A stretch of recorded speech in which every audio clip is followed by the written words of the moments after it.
सादर भले ही मिली एक माता, सादर भले ही मिली एक माता, अग्नि मिली मुस्काता, अग्नि मिली बहुत मुस्काता।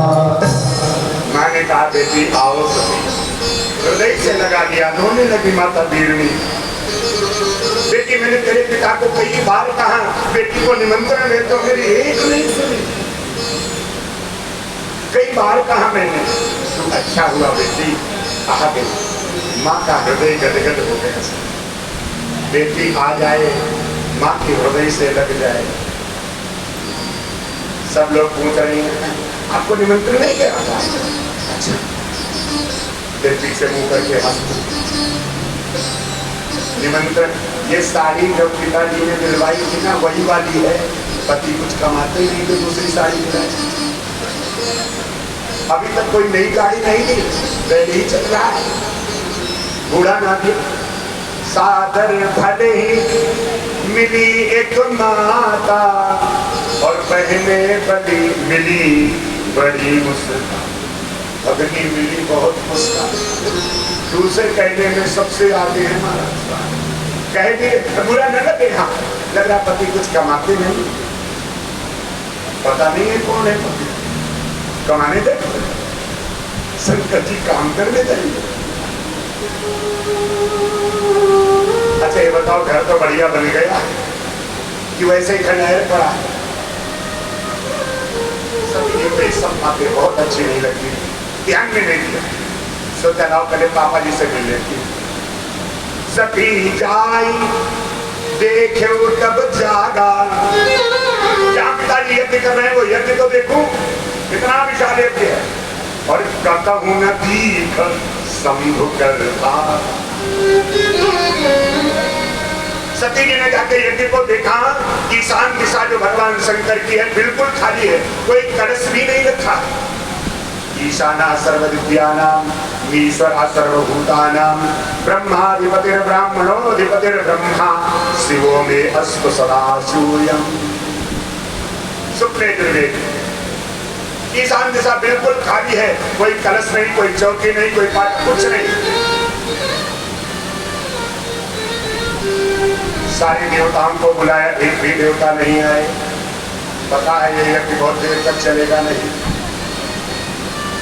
निमंत्रण भेजा, दिन में देवता नहीं है, सबने बता दिया हमें बहुत ज्यादा काम है, दूसरे यज्ञ में जाना है।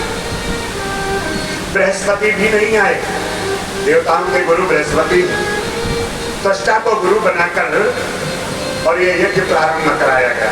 ये यज्ञ का केवल मतलब है भगवान शंकर का अपमान करना, बस, दूसरा कोई मतलब नहीं। सती जाई देखो तब जागा, और कहूं न दीख शंभु कर आ। सती जी ने अपना दिव्य स्वरूप प्रकट किया, वही जो कनखल क्षेत्र में दक्ष को दिखाया। देख रहे दक्ष, मैं वही सती। और माता जी ने अस कहीं जोग आदि तन,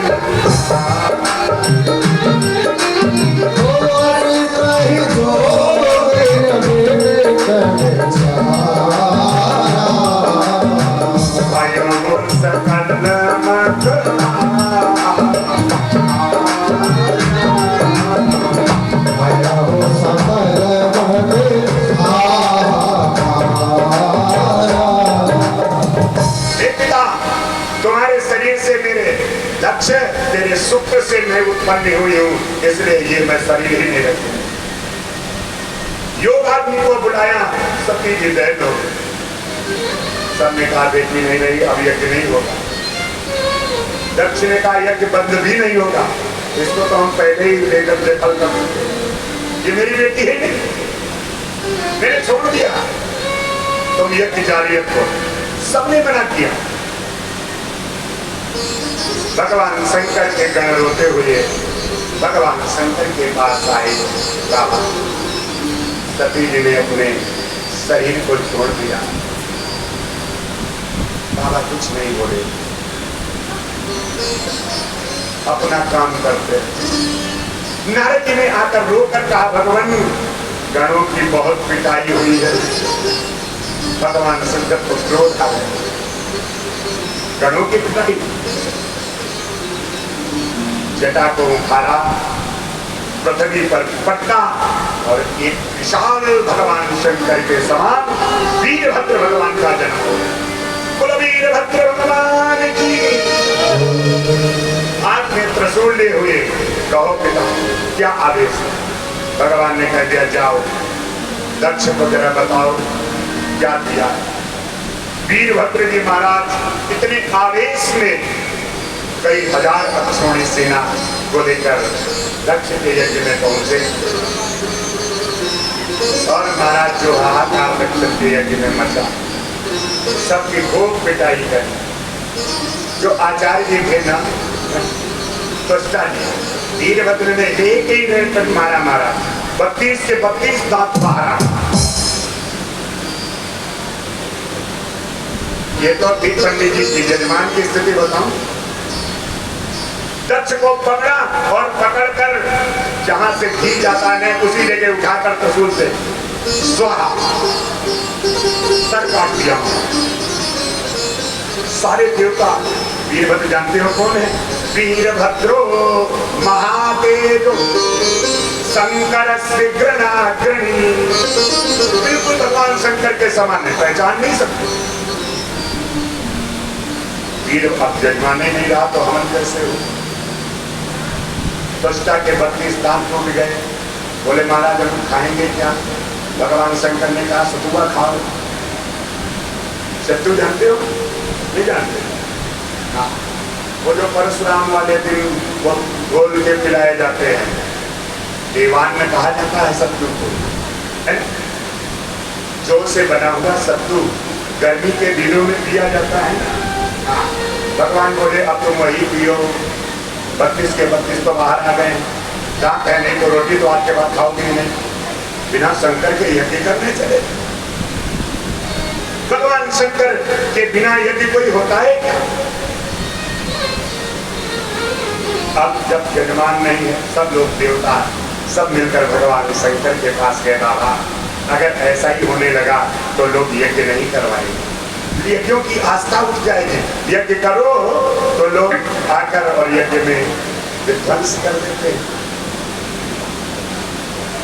तो ऐसा करो बाबा, अब चलकर इस यज्ञ को पूरा करो। भगवान शंकर ने कहा हम यज्ञ में जाना नहीं चाहते, देवताओं की विनती है भैया, क्या करें?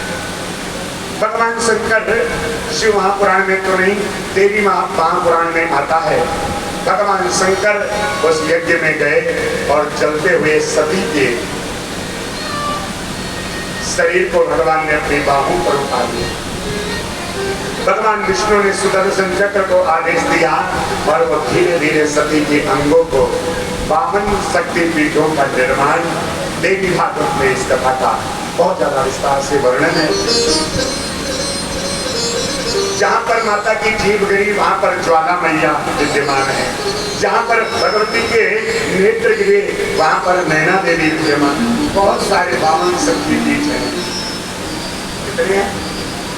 50 और 2 52 स्थानों पर धीरे धीरे सती के जलते हुए शरीर को भगवान विष्णु के सुदर्शन चक्र में, क्योंकि सती मरत हरिशन बर मांगा। हे भगवान विष्णु, मैं आपसे वरदान मांगती हूँ, जन्म जन्म शिव पद अनुराग।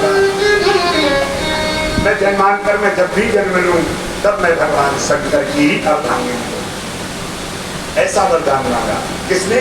सती जी ने मांगा। किससे? शंकर जी से नहीं मांगा, क्योंकि देने की स्थिति में थे नहीं। भगवान विष्णु से कहा जब भी मैं संसार में जन्म लूं तब मैं भगवान शंकर के साथ। सारे देवता आए, बाबा यज्ञ को पूरा कराओ। यज्ञ कैसे पूरा होगा? बकरे का शीश मंगाया गया, दक्ष के ऊपर रखा गया। भगवान शंकर ने अपनी उंगली का छेदन करके अमृत की वर्षा की और उस अमृत वर्षा से दक्ष जीवित हो गया। आज भी भगवान के शंकर के भक्त बकरे के मुंह से बम बम का शब्द कहते हैं, बकरे के मुख से जपोगे बम बम। अब दक्ष ने देखा बकरे को वाला सिर नहीं रहा, बकरे वाला सर, और भगवान शंकर को खड़ा देखा लेकिन तो पूछा ये कैसे है? वो करके बोला ये कैसे? इनको तुमने बुलाया नहीं था। भगवान ने समझाया एक बार ध्यान कर लो कौन सा मुंह लगा, दूसरा लगाना चाहते हो। इनके बिना तो कोई यज्ञ है ही नहीं, वेद ही भगवान शिव के बिना नहीं। सर्ववेदमयम शिवा, वेद ही शिव का स्वरूप है। सारे देवता भगवान शंकर से प्रार्थना कर रहे हैं, भगवान एक बार इस यज्ञ को पूरा करा दीजिए, क्योंकि बिना आपके यज्ञ पूरा हो नहीं सकता। और दशा मुझ दीन की भगवन, देवता कहते हैं महाराज अगर तुम कृपा नहीं करोगे ना तो आगे कोई यज्ञ करेगा ही नहीं। यज्ञ करो सर्वप्रथा बैठो, क्या फायदा इसे यज्ञ करने से? दशा मुझ दीन की भगवन संभालो, ये तो क्या हो? दशा मुझ दीन